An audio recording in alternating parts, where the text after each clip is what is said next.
Hi, so today I'm going to be talking about fermented foods.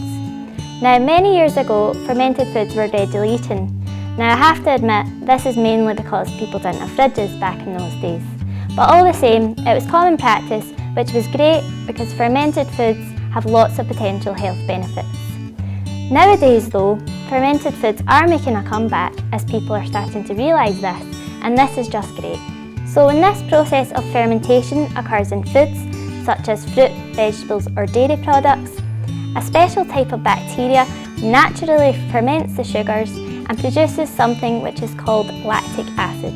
Now this is a special type of lactic acid.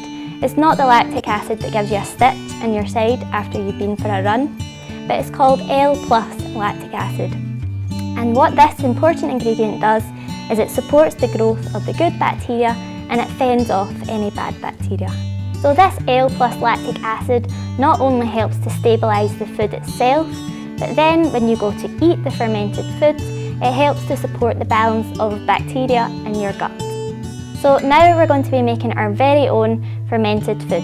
We're going to be making a fermented tomato ketchup. So this makes a lovely rich base, which you can use as a condiment, as you would with normal ketchup, but you can also use it in small amounts in dishes such as soups, casseroles or dressings.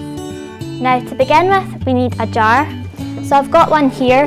Now it needs to be airtight and it needs to be a decent size as well, so this one's just ideal.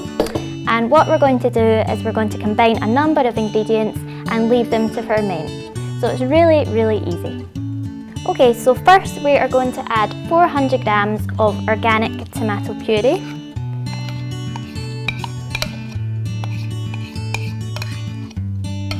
And it goes. And next we have 2 tablespoons of apple cider vinegar. Then we have 80 millilitres of maple syrup, and that just adds a nice subtle sweetness to the dish. Next we have 1 tablespoon of Himalayan salt. Now this is a really important ingredient as the salt helps to fend off any of the bad bacteria. Next we have 1 clove of garlic, which is finely minced.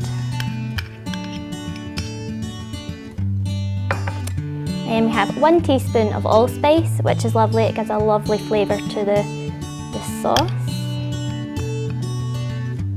And finally we have 60 millilitres of our very own Malkazan. And it goes, and we can just start mixing that up. So the Malkazan is actually a really important ingredient here, and it's what we call a fermenting agent. So the Malkazan itself has already been fermented. It's made from fermented whey, which means it contains crucial levels of the L+ lactic acid, which as we know supports the good bacteria. So now that it's nicely stirred, we are going to transfer it to our jar. So I'm just going to slide these things out of the way, and then we can start transferring it over. So I've got a big spoon. I'm just going to try not to make too much mess doing this.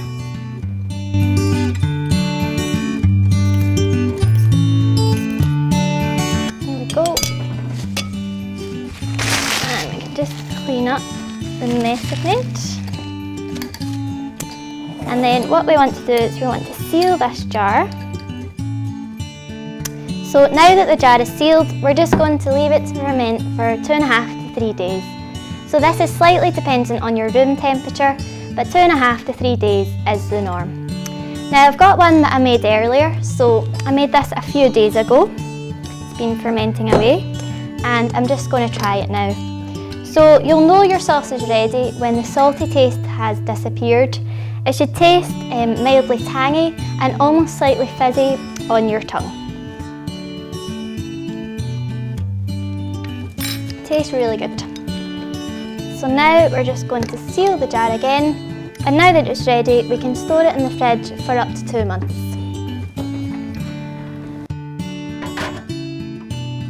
There we go. So why not try it at home? Fermented foods are the way to go.